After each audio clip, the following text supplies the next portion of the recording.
हरे कृष्ण। ओम ज्ञानतिमिरन्दस्य ज्ञानाञ्जनशलाकया चक्षुरुन्मीलितं येन तस्मै श्रीगुरवे नमः। Hare Krishna. So we have successfully sent discuss with Maharaj, going back to Godhead, Godhead along with Archie, along with Archie. Now we'll see the further lineage of Ritu, and then we have the song by Lord Shiva. This is how the discussion goes. So the chanting of the song by Lord Shiva. So while discussing this, Maitreya continues. The great sage Maitreya continued. Vijtashva, the eldest son of Maharaj Prithu, who had a reputation like his father, became emperor and gave his younger brothers different directions of the world to govern, for he was very affectionate towards his brothers. So Prabhupada is writing, after describing the life and characters of Maharaj Prithu in various chap- previous chapters, the great sage Maitreya began to speak about the sons and grandsons of the genealogical line of Prithu dynasty. After the death of Maharaj Prithu, his eldest son Vijitashva became emperor of the world. King Vijitashva was very affectionate uh, towards his younger brothers, and therefore he wanted them to rule different directions of the world. From time immemorial, the eldest son generally becomes the king after the death of the previous king. When the Pandavas ruled the earth, Maharaj Yudhishthira, the eldest son of Pandu, became emperor, and his younger brother assisted him. Similarly, King Vijitashva, he also was appointed the ruler. So this is, and then next says that Maharaj Vijitashva offered the eastern part of the world to his brother Hayaksha, the southern part to Dhumrakesha, and western part to Brika, and the northern part to Dravina. So it is, for him it was easy. It was only four brothers, so four directions. And it says that formally Maharaj Vijitashva pleased the king of heaven, Indra, and from him received the title Antardhana. His wife's name was Shikandini, and by her he begot three sons. Maharaj Vitash was known as Antardhan, which means disappearance. He received this title from Indra, and it refers to the time when Indra stole Maharaj Prithu's horses from the sacrifice. Indra was not visible to others when he was stealing the horses, but Maharaj Prithu's son Vijitashva could see him. Yet, despite his knowing that Indra was taking away his father's horses, Vijitashva did not attack him. This indicates that Maharaj Vijitashva respected the right persons. Although Indra was stealing the horse of his father, Vijitashva knew perfectly well that King Indra was not ordinary thief. Since Indra was a great and powerful demigod and servant of Supreme Lord, Vijitashva purposefully excused him due to sentiment only, even though Indra was acting wrongly. Thus Indra became very pleased with Vijitashva at that time. The demigods have the great mystic powers of being able to appear and disappear according to their will. And since Indra was very pleased with Vijitashva, he bestowed his mystic power upon him. Thus Vijitashva became known as Antardhana. So they defy the uh, like refraction, whatever. They have this ability. How they appear and disappear. Now, maybe scientists will understand in future, but it is not known now. The three sons of Maharaj Antardhan was named Pavaka, Pavamana, and Suchi. Formerly, these three personalities were demigods of fire. But due to the curse of great sage Vasishta, they became the sons of Maharaj Antardhan. As such, they were as powerful as fire gods, and they attained the destination of mystic power, began again situated as the demigod of fire. So the story goes like this here. Uh, that I think they were looking at the wife of Vasishtha something. He became upset and he cursed them. So we see that even in demigods also they have this problem. And Prabhupada says that it is stated that one who falls down from yoga practice is elevated to heavenly planets, and after enjoying material felicity, they come again to earthly planet to be born in a rich Brahmana families. So thus it is to be understood that when demigods fall down, they come to earth as sons of very rich and pious families. So now whoever is born in very very rich families, we should not we should not feel that they are fortunate. We should know that there are some demigods, they have fallen down, so it is not a fortunate situation as such. Compared to us it's a fortunate situation, but compared to from where they came, it's really unfortunate situation. They are coming from heavenly planets. So in the son of Maharaj Antardhan had been demigods in charge of fire, and they regained their former position by mystic power, returning to the heavenly planets. So they could go. And some people they they're very blessed like that, but it is not completely blessing. They may have come down from heavenly planets, and we were also there sometime in heavenly planets. And we were there everything. Brahmanda Brahmite Kona Bhagyavan Jeev Guru Krishna Prasade Pai Bhakti Lata Bij. Somehow ended, we were traveling around, and fortunately we ended up with devotees. Now there is a chance that we can get out of all these cycles. There is no other way. There is no other options. We have this fortune. Maharaj Antardhan had another wife named Nabhaswati, and by her he was happy to beget another son named Havirdhana. Since Maharaj Antardhan was very liberal, he did not kill Indra while the demigod was stealing his father's horse at the sacrifice.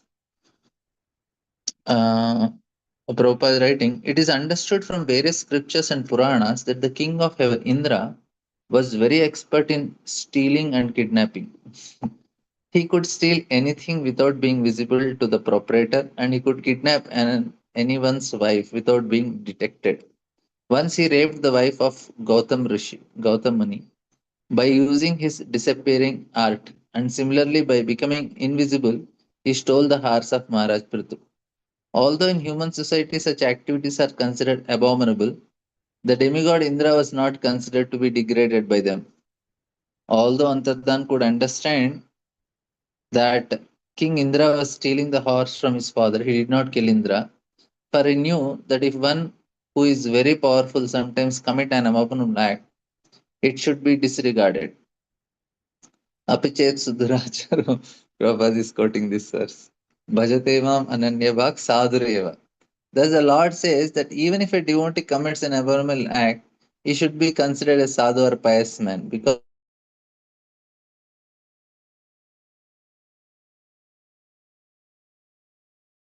and he is very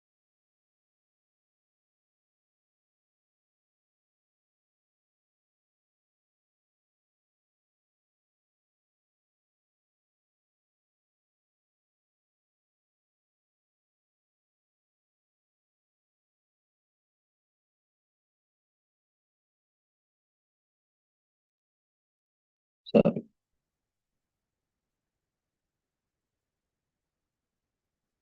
So because the devotee of Lord are very powerful, whether they are on the heavenly planets or on this planet, if by chance they commit an abominable, it should not be taken into account but should be overlooked. Actually, what happens? The position of Indra is very dangerous position. It's a full of opulence, name, fame, and so much sense enjoyment. So always there is a risk of getting affected by it. And it is not one Indra. Actually, there are 14 Indras in one day of Brahma.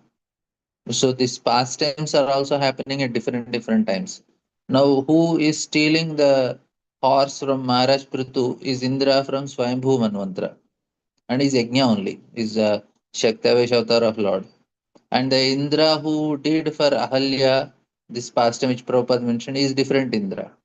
So what happens is different Indras does, but all Indras will get bad name. Like future Bali Maharaj is going to be Indra. He may not be doing anything. He must be ruling very great. But because if he becomes Indra, what happens is the name will be spoiled because all Indras have the bad name. So that should also be understood. It's not all Indras, but somebody. Yeah, here Prabhupada is telling that he is doing such a great job. It's not a easy job. It's a tough. Lord has appointed him once. See, if Bali Maharaj is given post of Indra, so he's with such a great personality, and he will be doing good job. But sometimes some people who are Indras, they're mixed devotees. Balimara is a pure devotee, but sometimes mixed devotees become Indra. So they will propose writing. They commit abominable activities uh, out of habit. That is what we should understand. And it should not be taken very seriously. So if Prabhupada is telling, Acharyas are telling, we will not take it seriously. We don't follow them, we condemn the activity, but and they get punishment also. You see, such an embarrassment for Indra. It is written in the scripture. Now, if we did some wrong activity and it is published in social media, how bad we feel. And now the social media will be gone because so many messages come and it is lost in oblivion. Nobody will know about it after some time. But in case of Indra, it is not like that. As long as people read Ramayana, Indra's name is spoiled only. Can you imagine? Valmiki is writing about Indra. Vyasa is writing about Indra in the Puranas. So it's such an embarrassment. He says, "Arey, ek bar galti kar diya. I did one mistake. I know for rest of eternity, my name is like this only." So and that's a punishment actually. Now again it will come Vritrasur pastime. In all the Puranas, Indra is glorified for killing Vritrasur. But Vyasdev he writes in Bhagavatam about Vritrasur's pastime with Indra, where Indra has to run away. He has to hide in the water of Manas Sarovar lake and for so long to get rid of the sin of killing Vritrasur. So now the story is there. So it's an embarrassment. That is the point. So nothing goes free. The punishment is always there. So they have to pay for it for long, long, long times. And so the payment is very bad payment. For us, the payment is okay. I did some overeating and I got punishment. And if you steal something, then there will be some fine or something, and then you are free. But for Indra, it is happening. It is going on millennium after millennium. So it's not so easy for anybody to handle. Whenever Antardan, the supreme royal power, has to execute taxes, punish his citizens, or fine them severely, he was not willing to do so. Consequently, he retired from the execution of such duties and engaged himself in performance of different sacrifices. So now it is clear that Opa says that he is very compassionate heart. So from beginning only we understand because he did not deal with Indra in a strict way. So similarly, he is not able to deal also. Herein the king sometimes has to perform duties which are not very desirable just because he is king. Similarly, Arjuna was not willing to fight because fighting or killing one's own kinsmen and family members is not at all desirable. Nonetheless, Kshatriya has to perform such undesirable actions as a matter of duty. Mara Antadan was very not very happy while executing taxes or punishment the citizens for their criminal activities. Therefore, on the plea of performing sacrifices, he retired from the royal majestic power. So this is what he chose. Sometimes if we cannot do some things, then better go for unknown. Although Maharaj Antardan was engaged in performing sacrifices, because he was a self-realized soul, he very intelligently rendered devotional service to Lord, who eradicates all fears of his devotee by thus worshipping the Supreme Lord Maharaj Antardhan, wrapped in ecstasy, attained his planet very easily. So even though he was doing sacrifices, he was actually performing bhakti.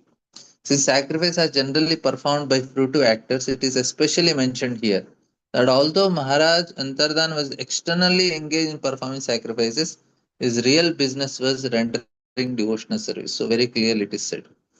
So the performance of devotion is more important than sacrifice. One time I was in Ayurvedic treatment. After the treatment is over, you have to perform an yajna.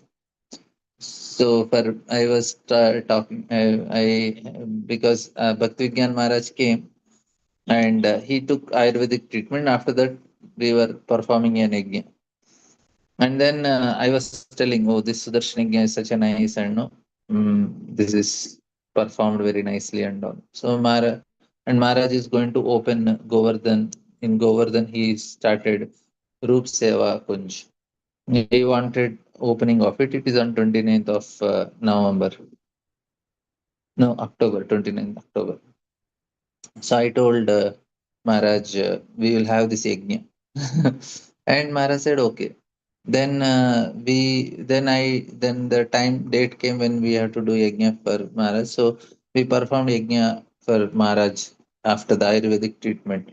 Then Maharaj saw whole yajna. Then Maharaj told me, please convince me that I should do this yajna for opening of Roop Seva Kunj. And I told Maharaj, no need. I don't want you to get convinced about it. And that is correct only if you are not convinced. And the point is that uh, these all things are they are not needed actually. It is very impressive and all. But in reality, chanting the holy name, Shravanam Kirtanam is only important. So I was very happy that Maharaj is not impressed by that. And I said, Maharaj, no need to get convinced. I am happy that you are not convinced. And for us, this is very important. This Nasim Yajna, Sudarshan Yajnas, and Bhagavatam Yajna, this Yajna, that Yajna. This is all. I'm not telling they are not having any effect, but for us it is not very important. For us, what important is that we should be able to get absorbed in Krishna, and that absorption comes when we hear and chant more than any of these yajnas and all. In previous ages, it was possible to get absorption while doing yajna, but in nowadays it is not possible to get that absorption while doing yajna. We the yajna activities only are sometimes here and there our mind goes, so it's not possible to get absorption like that. So and Maharaj, I was very happy. Maharaj was not impressed by that, even though it was so nicely done. And many people get impressed by the way it is done. Maharaj was not impressed, and that was like another uh, happy thing for me. Uh, which my uncle only does. So I was little, I was telling in a very proud way that my uncle does very nicely. He has some perfection in it, and he does also very nicely. But Maharaj was not impressed, and I was impressed with Maharaj that he is not. So that was good thing. Uh, Havirdhana, the son of Maharaj Antardhana, had a wife named Havirdhani, who gave birth to six sons named Barhishta, Gaya, Shukla, Krishna, Satya, Jitavrata. So comes the great sage Maitreya continued, my dear Vidra, Havirdhana's very powerful son Barhishta was very expert in performing various kinds of ritual sacrifices, and he was also expert in practice of mystic yoga. By his great qualification, he became known as Prajapati. So this is from where the story starts. In the beginning of creation, there were not many living entities, and consequently, very powerful living entities are demigods are appointed as Prajapati in order to beget children and increase the population. There are many Prajapatis, Brahma, Daksha, Manu, are sometimes known as Prajapatis. And Barishta, the son of Havidana, became one of them. He was also there. became Prajapati. He got such a exalted post. He said, you do something good activity. And येषेदं देवयज्ञम् अनुयज्ञां वितन्वतः प्राचीनाग्रकुशैरासीत् अस्त्रतं वसुधः आतलम्.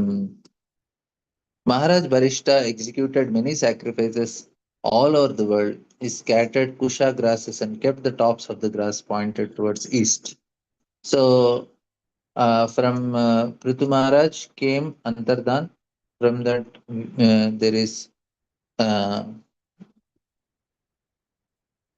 his son is Havirdhan. Antardhan's son is Havirdhan, and Havirdhan's son is Barhishta. And from him comes the Prachapa. So only just one, two, two is Prithu's grandson, great grandson. That's all. So as stated in the previous verse, Maharaj Varishta dived very deeply into fruitive activities of sacrifice. This means that as soon as he finished one yajna in one place, he began performing another yajna in immediate vicinity. At the present moment, there is a similar need to perform Sankirtan yajna all over the world. The Krishna conscious movement has started performing Sankirtan yajna in different places, and it has been experienced that wherever Sankirtan Yajna is performed, many thousands of people gather and take part in it. Imperceptible auspiciousness achieved in this connection should be continued all over the world. The members of Krishna conscious movement should perform Sankirtan Yajna one after the other so much that all people of the world will either jokingly or seriously chant Hare Krishna, Krishna Krishna Hare Hare, Hare Ram, Ram Ram Hare Hare.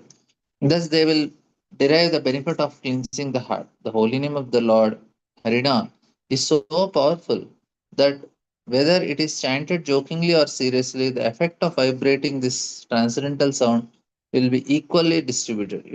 It is not possible at present moment to perform repeated yajna like Maharaj Barhishta performed, but it is within our means to perform Sankirtan yajna which does not cost anything. One can sit down anywhere and chant Hare Krishna, Krishna Krishna Hare Hare, Hare Ram, Ram Ram Hare Hare.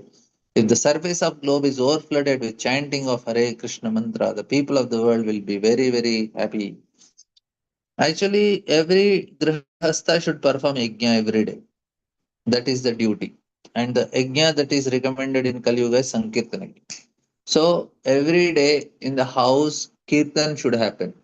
ये दिने गृहते भजन देखी गृहते Golok abhaya. Bhaktivinoda Thakur says, if I see kirtan happening at home, I feel I am staying in Goloka. That is actually what is needed. Everyday kirtan and chanting and Bhagavat Shravan in the house is the yajna that is performed by grihasthas.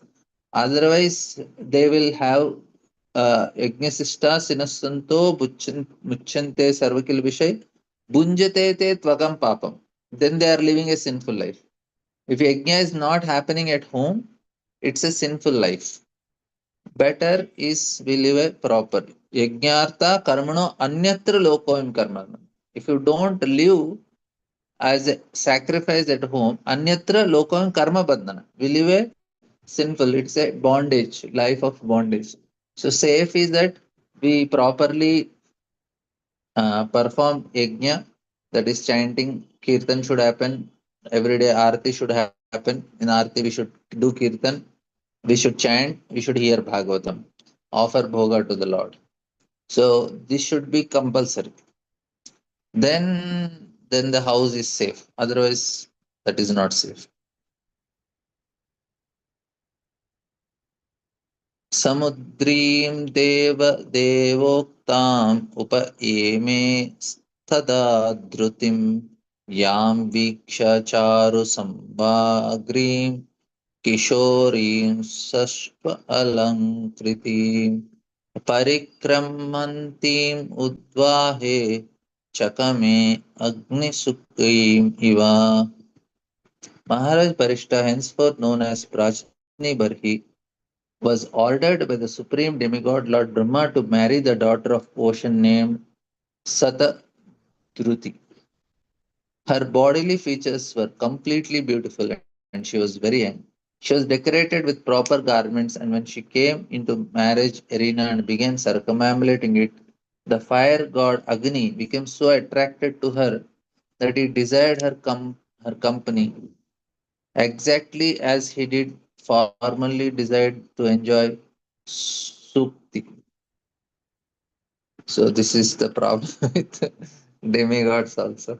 In this verse, the word Sufi Alankriti is significant. According to Vedic system, when the girl is in marriage, she is very purposefully and gorgeously decorated with costly saris and jewelries, and during the marriage ceremony, the bride circumambulates the bridegroom 7 times. After this, the bridegroom and bride look at one another and become attached for life. When the bridegroom finds the bride very beautiful, the attraction between them immediately becomes very strongly fixed. As stated in Srimad Bhagavatam, men and women are naturally attracted to one another, and when they are united by marriage, that attraction becomes very strong. Being so strongly attached, the bridegroom attempts to set up a nice homestead and eventually a good field for producing grains. Then children come, then friends and wealth. In this way, the male becomes more and more entangled in material conception of life, and he begins to think, "This is mine, and it is I who am acting." In this way, the illusion of material existence is perpetuated. So, Prabhupada is nicely explaining this concept. The word Sukhim, Iva are also significant. For the fire god Agni became attracted to the beautiful beauty of Satadruti while she was circumambulating the bridegroom Prachni Barhi, just as he was previously being attracted to beauty of Sukhi, the wife of Saptarishi. When the fire god has been present long ago at the assembly of Saptarishi, he was attracted by the beauty of Sukhi when she was circumambulating in the same way. Agni's wife, named Swaha, took the form of Sukhi and enjoyed sex life with Agni. Not only fire god, but the heavenly lord Indra and sometimes even Lord Brahma and Shiva, all very highly situated demigods, are subjected of being attracted by sex at any time. The sex drive is so strong in living entities that the whole material world is running on sex attraction only, and it is due to sex attraction that one remains in material world and is obliged to accept different types of bodies. The attraction of sex life is more clearly explained in the next verse. So the point is that we are getting different bodies. The reason is this only. Otherwise, why we will get a body? There is no need of body only for us. We are getting body because we have this problem. That is the main problem. विभूधासुरगन्धर्व मुनिसिद्धानरोरघा Vijita सूर्यया दिक्षु कव्ययन्त्यैव नूपुरैः.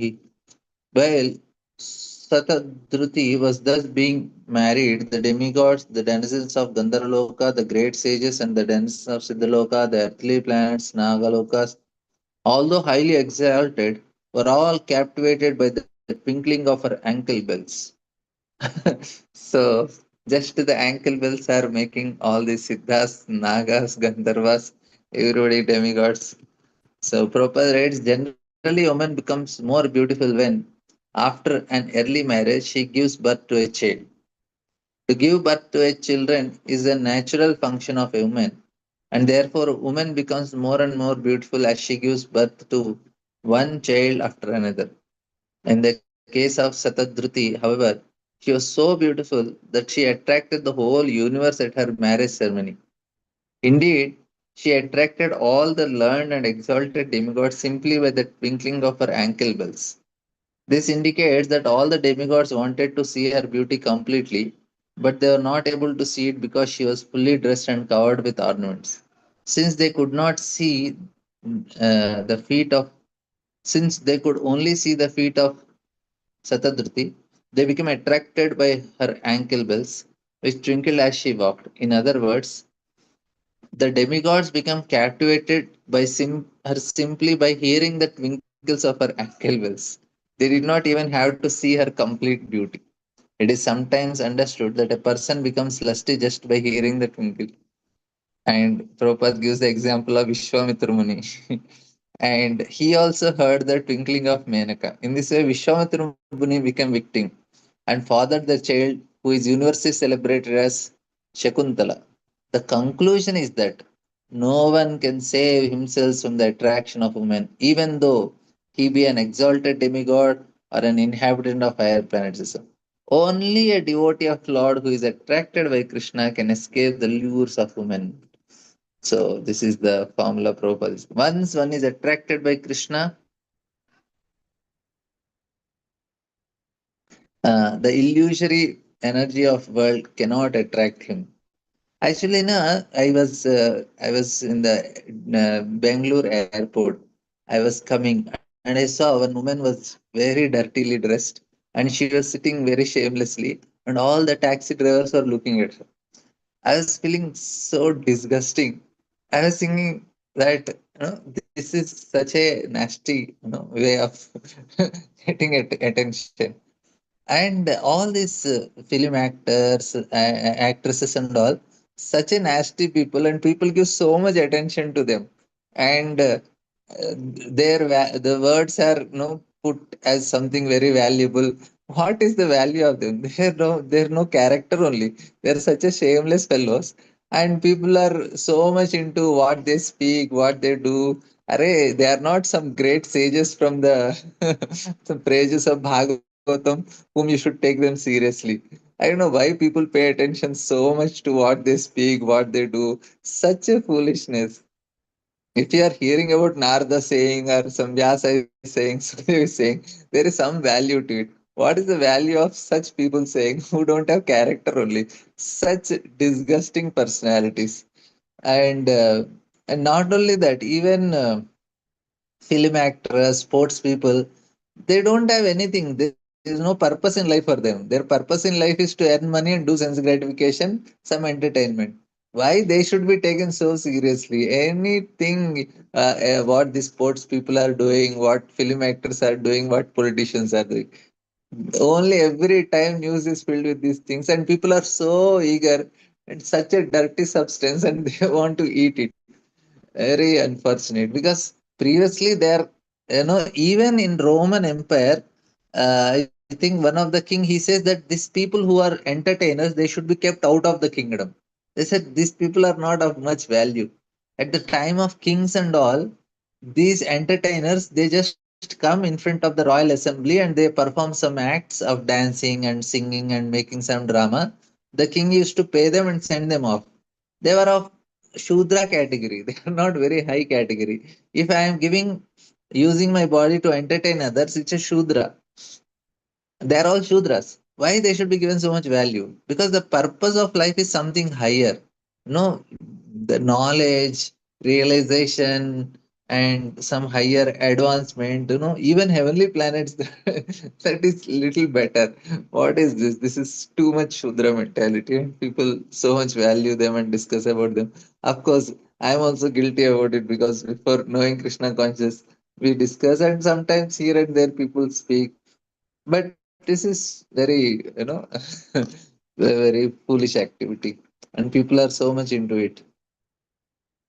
Uh, yeah, people they are valuing these people so much nowadays. This is all what they are not sages or some great personalities to be valued. The statement should come. Okay, this is from Bhagavatam. This should be from Bhagavad Gita or some Purana, something that should be discussed. What is the discussion? What is their lifestyle? How many divers they had? How many marriages they have? And what dress they are wearing. This is what is discussed. About whom you are discussing? You are discussing about people who don't have character also. And Bhagavatam is talking about such great personalities. King Prachini Barshit begot 10 children in the womb of Satadruti. All of them were equally endowed with religiosity, and all of them were known as prachetas. You see what type of personalities that should be discussed. And Bhagavatam is discussing such great personalities. And they are not, they are very, very properly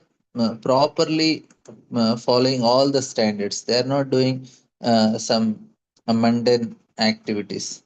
The word dharmas shataha is significant, but the 10 children were all merged in the practice of religion. In addition, they possessed all good qualities. One is supposed to be perfect when one is perfectly religious, perfect in execution of one's vow to render devotional service, perfect in knowledge, perfect in good behavior, and so on. All the prachetas were on the same level of perfection.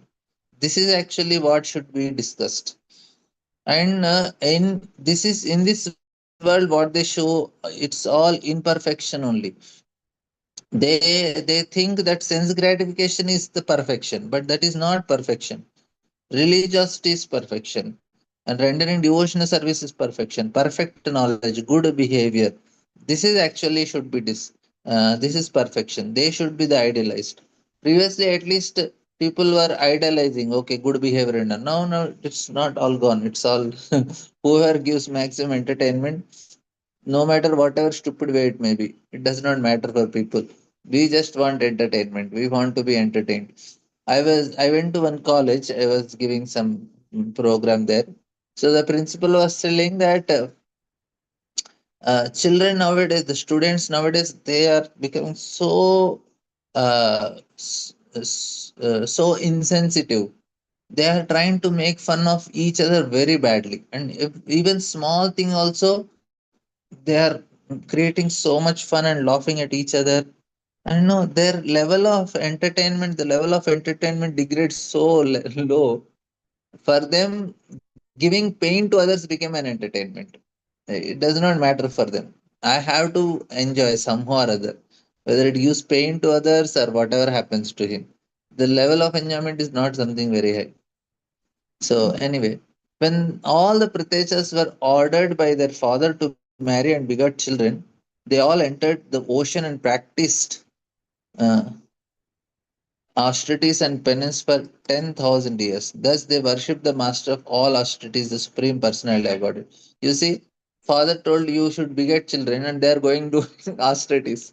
Means they don't want any cats and dogs to be produced. That is the point. They don't want to beget cats and dogs. They want to beget a proper children of a high quality. That's why they are doing austerities.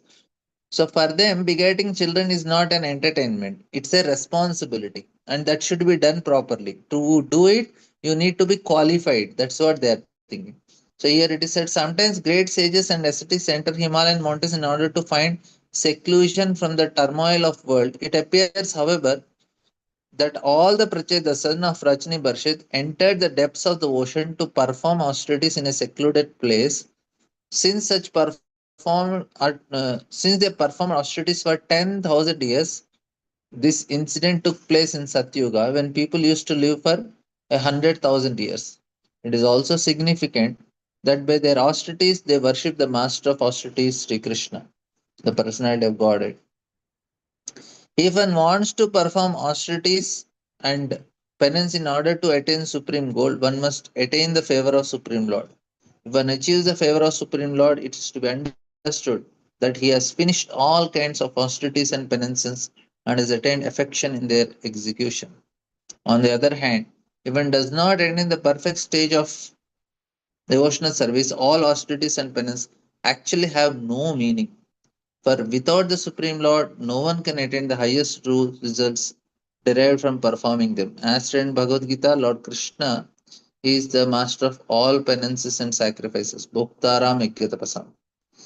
Sarvalok Maheshwaram. So, अहो बत स्वपचोतो गरियानि जिह्वाग्रे वर्तते नाम तुभ्यं ते पुस्तपस्ते जुह्वः सशृणाग्र्या ब्रह्मानुचूर्य नाम गृह्णन्ति एते. Even if a person is born in a family of Chandalas, the lowest birth one can get in human society, he is glorious if he chants the holy name of Lord. Hare Krishna, Krishna Krishna, Hare Hare. Hare Ram, Ram Ram, Hare Hare. So for us, Prabhupada is telling this is the like Prabhupada attained the highest perfection, which has previously been attained by people who entered the ocean and executed Australia for 10,000 years. So what is attained by doing it 10,000 years? We can attain by chanting Hare Krishna sitting at home. No need to go to ocean and do that austerities. Yad uktam pati दृष्टेन गिरिशेन प्रसीदता एतद्ध्यायन्तो जपन्तश्च पूजयन्तश्च संयता. When all the sons of Rachinibada left home to execute austerities, they met Lord Shiva, who, out of great mercy, instructed them about the absolute truth. All the sons of Rachinibada, he meditated upon the instructions, chanting and worshipping them with great care and attention. So everybody needs some guidance. Here also it is said. It is clear that to perform austerities or penance or for the matter any form of devotional service, one has to be guided by a spiritual master. So it is clearly stated that the 10 sons of Maharaj Prajnaparshi were favored by appearance of Lord Shiva, who out of great kindness gave them instructions regarding the execution of austerities. These are all devotional austerities because they're meditating on the Lord. So basically, austerity is to control the mind. Why we want to control the mind? So that we can meditate on the Lord. So that is the purpose. Even in yoga also, Ashtanga yoga also, the purpose of all the austerity is to control mind only. And control mind for what? Ishvara Pranidhana. To able to meditate on Ishvara. So that is the purpose of all the meditation austerity. So this should be very clearly understood. So here he said that Lord Shiva actually became the spiritual master of 10 sons, and in turn, his disciples took his word so seriously that simply by meditating upon his instructions, dhyayantaha, they became perfect. That is the secret of success. After being initiated and receiving the orders of the spiritual master, the disciple should unhesitatingly think about the instructions or orders of the spiritual master and should not allow himself to be disturbed by anything else. This is also the verdict of Vishwanath Chakravarti Thakur. Vyavasayatmika buddhir. So thus a disciple should always meditate on the order of spiritual master, and that is perfectional meditation. Not only should he meditate upon that order, but he should find out the means by which he can perform perfectly worship and execute it. So Prabhupada did it, that's why he is able to speak. Vidra uvacha prachetasam giritrena यथा सीतापति संगमः यद्भुताः हरे हरः प्रीतस्तन्नो ब्रह्मवदार्थवत्. Vidras Maitreya, my dear Brahmana, why did Prachetas meet Lord Shiva on the way? Please tell me how the meeting happened, how Lord Shiva became very pleased with them and how he instructed them. Certainly such talks are important, and I wish that you please be merciful upon me and describe them. So now here Vidra became very interested to know what exactly Lord Shiva instructed Prachetas. So what instructions they got. So whenever there are some important talks between a devotee and the Lord or between exalted devotees, one should be very much curious to hear them. At the meeting of Naimisharanya, Suta Goswami spoke Bhagavatam to the great sages. Suta Goswami is asked about the talk between Maharaj Parikshit and Sukadeva Goswami, uh, and then must very important the talks between Arjuna and Krishna, as everyone is still eager to learn the subject of Bhagavad Gita in order to become perfectly enlightened. Vidra was similarly eager. So you also want to know what happened between Prachetas and Lord Shiva. What was the discussion that happened? And he says that Sangamam Kalu Vipar Shive Shive Neha Sharirina Durlabho Manayo Dadyur Asangadyam Abhipsitam. The great sage Vidura continued. O best of the Brahman, it is very difficult for living entities engaged within this material body to have personal contact with Lord Shiva. Even great sages who have no material attachments do not contact him, despite their always being observed in meditation to attain his personal contact. So, what is impressing Vidura is that it is such a rare thing to get darshan of Lord Shiva, and how come the Prachetas got and they got personal instructions? So he was very curious. Since Lord Shiva does not incarnate himself unless there is some special reason, it is very difficult for ordinary person to contact him. However, Lord Shiva does not descend to a special occasion when he is Lord does descend on a special occasion when he is ordered by Supreme Lord.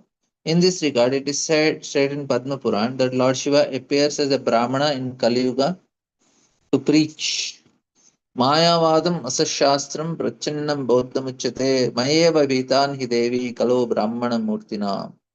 So Lord Shiva is coming as Shankaracharya to preach this philosophy, Mayavadam, which is Asashastra. Nevertheless, neither of these philosophies have spiritual significance. Buddhism, Mayavada, and all these things. There is spiritual significance only after one accepts the philosophy of Bhagavad Gita, which culminates in surrendering unto the Supreme Lord. So we don't follow that philosophy because it is Asashastram. आत्मारामो अपि यस्त्व अस्य लोककल्पस्य राधसे शक्ता युक्तो विचारति गौरवी भगवान् भवः. Lord Shiva, the most powerful demigod, second only to Lord Vishnu, is self sufficient, although he has nothing to aspire for in the material world, for the benefit of those in the material world. He is always busily engaged everywhere, and is accompanied by his dangerous energies like goddesses Kali and goddesses Durga. So two are separate personalities, Kali and Durga. So there are two energies of Lord Shiva. Lord Shiva is known as the great devotee of Supreme Lord. He is known as the best of all types of Vaishnavas. Consequently, Lord Shiva has Vaishnava Sampradaya, just as Brahma Sampradaya. So like that, Lord Shiva also has Swayambhu. He is also one of the 12 Mahajans. Swayambhu, Narada, Shambhu, Kumaro, Kapilo, Manu. Prahlado Janako Bhishmo Balirvaya Sakambayi. So the Shambhu means Lord Shiva. This disciplic succession is known as Vishnu Swami Sampradaya. Current Vishnu Sam Sampradaya is also known as Vallabha Sampradaya.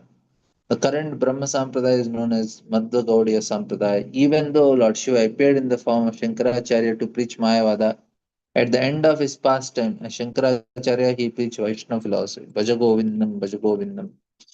Govindam Bhaja Muhudavate.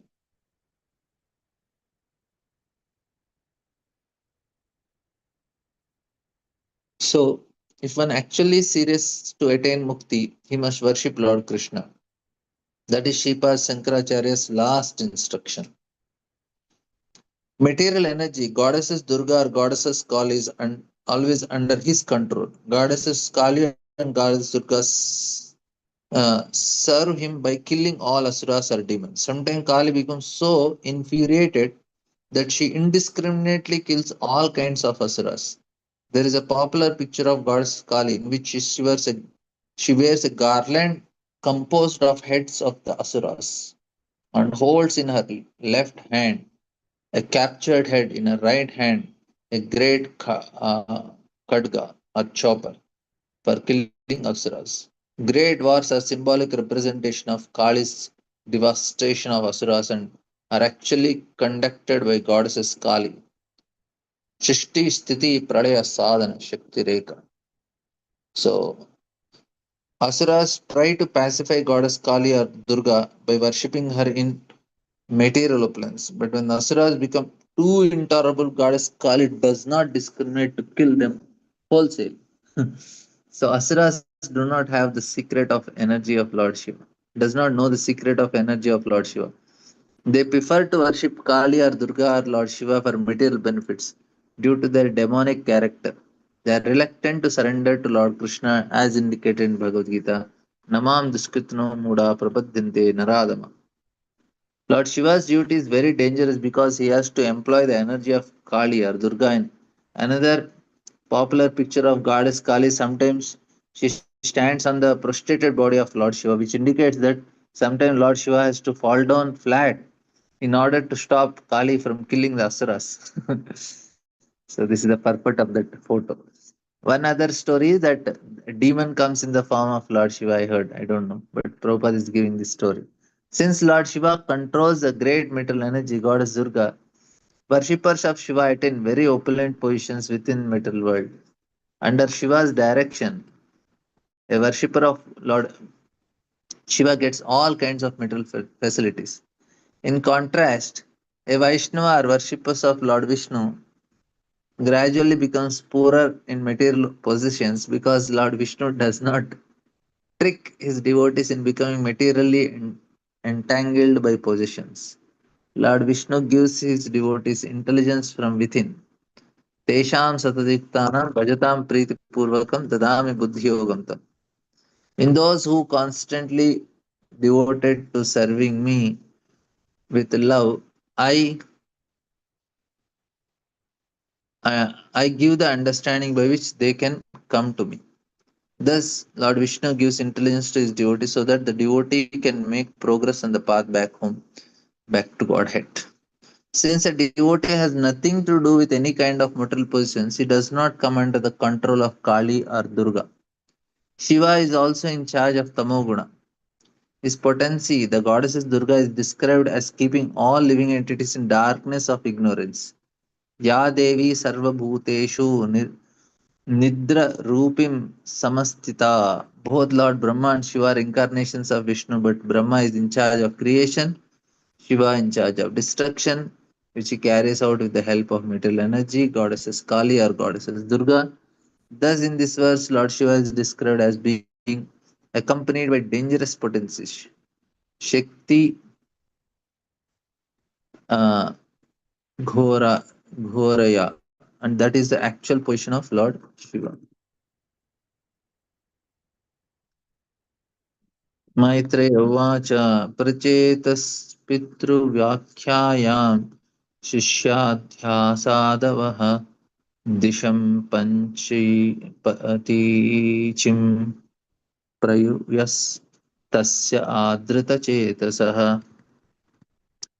The great sage Maitreya continued, My dear Vidra, because of their pious natures, all the sons of Prachni Barhi very seriously accepted the words of their father with heart and soul, and with these words on their heads, they went towards the east to execute their father's order. So now he is coming back to the story. He's telling that they were very obedient to their fathers. In this word, sadavaha, meaning pious or well behaved, it is very important, especially at present moment. It is derived from the word sadhu. A perfect sadhu is one who is always engaged in devotional service to Supreme Lord. Prachni Bari's sons are described as sadhavaha because of their complete obedience to their father. The father, king, and spiritual master are supposed to be representative of Supreme Lord, and as such, they have to be respected as Supreme Lord. It is the duty of father, spiritual master, the king to regulate their subordinates in such a way that they ultimately become fully unalloyed devotees of Supreme Lord. That is the duty of the superiors, and it is duty of the subordinate to obey their orders perfectly and in a disciplined way. The word Sarasa, Sri Rasa on their heads is also significant.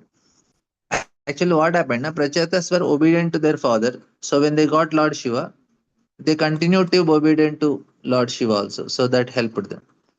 So that's why even somebody is material responsible. When they come to bhakti, also they spiritually also they continue to be responsible. If they're materially focused, they come to bhakti. Spiritually also they become very focused. So there is advantage like that. ससमुद्रम् उपविस्तीर्णम् अपश्यन् सुमहतः सरः महन् मन इव स्वच्छन् प्रसन्न शलिलाशयम्. While traveling, the Pratyeshis happened to see a great reservoir of water, which seemed almost as big as the ocean. The water of this lake was so calm and quiet that it seems like mind of the great soul, and its inhabitants, the aquatics, appeared very peaceful and happy to be under the protection of such watery reservoir. So Sa Samudra means near the sea. The reservoir of water was like a bay, for it was not very far from the sea. The word Upa means more or less is used in many ways, as in the word Upapati, which indicates a husband more or less.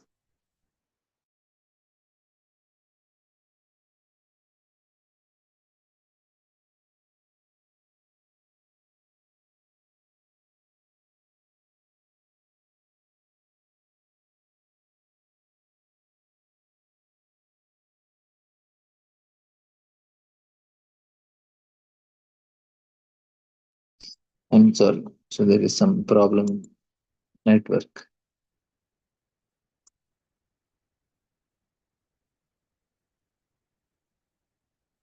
This is a very nice point here.